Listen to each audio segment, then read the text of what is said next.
Welcome to another Story Lab. This week, we're talking about trust, while we look at the story of a man who had to dig himself out of a pretty big problem. Oh, and we're also going to be doing this. 3, 2, 1!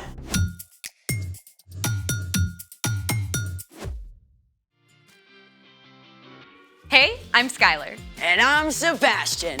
We're talking about trust, which is putting your confidence in someone you can depend on. Sebastian, do you trust me? Yeah, sure. Why are you asking? I read this thing online that you can fill up a plastic bag with water, stab through it with a sharp pencil, and ta-da! Nothing happens. The bag is leak-proof. Very cool. I mean, assuming you can trust the internet. Kids, you cannot always trust the internet. Great. So do you trust me to try out this amazing experiment? Yep, do your thing. Do you trust me to try it out over your head? No, that's different. Trust, my friend. This better work. Let's make it. Top secure? Top secure. Pencil?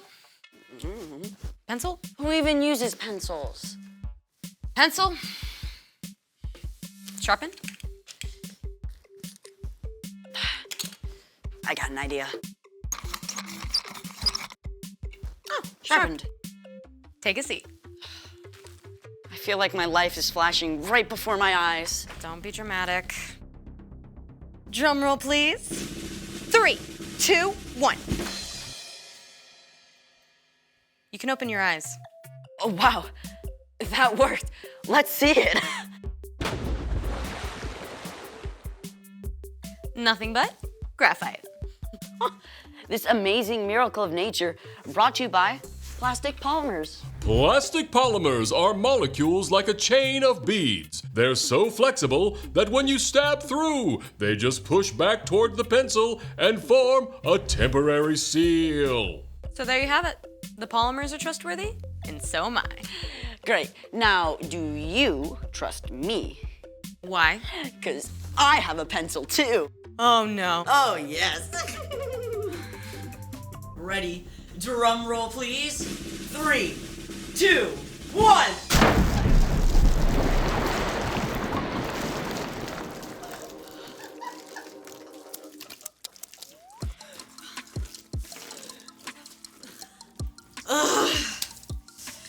It's time for... The story before the story. Today, we're in the very first book of the Old Testament, Genesis. God made our amazing world, but sin entered the world. People turned away from God and went their own way. But then, God picked one man, a guy named Abraham. And even though Abraham was like 90 years old and had no kids, God told him to look up. And God promised he would have more kids than stars in the sky. Yeah, and the entire world would be blessed through Abraham's family. And Abraham did have a kid, Isaac. Isaac just so happens to be the hero in our story. Hey everyone, I'm Erica. Hey, Erica. In today's story, Isaac was in search of water.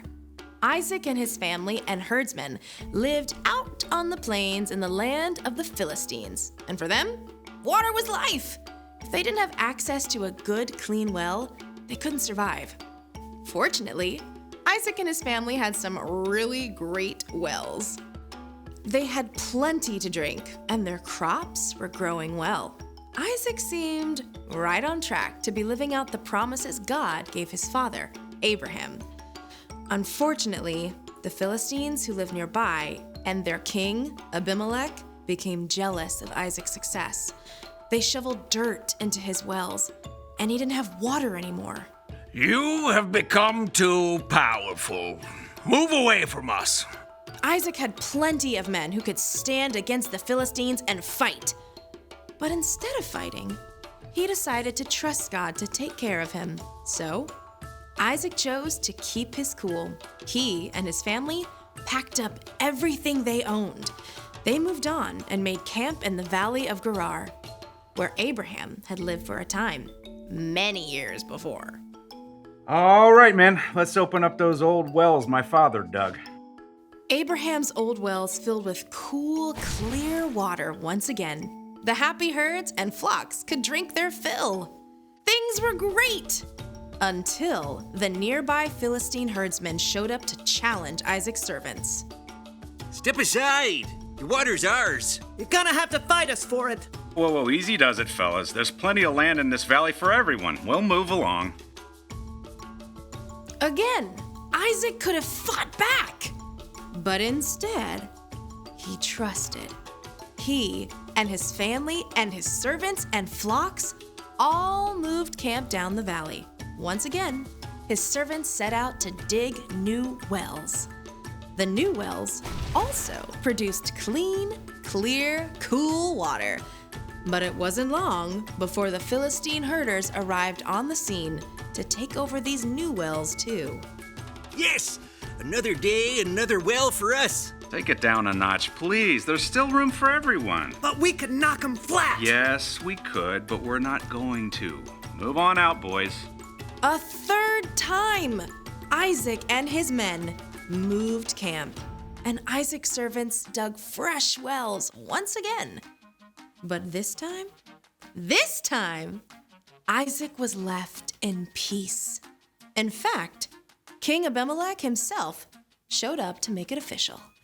Why have you come to me? You were angry with me and sent me away. We saw that the Lord was with you. Make a peace treaty with us. Give us your word that you won't harm us. Yeah, I can do that. Isaac prepared a feast for the Philistines, and early the next morning, the men made an agreement to keep peace with each other. Then, the Philistines went on their way. The end. So Isaac kept trusting God no matter what. And finally, Abimelech showed up to make peace. Yep. If Isaac had started fighting back, he might have been enemies with the Philistines forever. But sometimes God wants us to stand up, right? For sure. Trusting God can look a lot of different ways. For sure. So, what's our part in this story? Good question. You can trust God no matter what. For example, maybe you practice hard all summer to make the soccer team, but you don't. You can trust God that all your hard work matters, and God has a different place for you to fit in. Or you're starting at a brand new school. You can walk through those doors trusting that you are loved by God, and you will be okay, even if it takes a while to find your place. Oh, I totally had to trust God when I got a cavity filled last month. Right there. It did not feel super awesome. There are so many reasons to trust God. One of the best is because God sent Jesus to give his life for you and me. Putting your faith in Jesus shows you trust God. For sure. I think y'all got it. Bye for now. So here's the thing. Trust God no matter what. Ooh, I gotta write this down. Thanks for joining us in the Story Lab. We'll see you next time.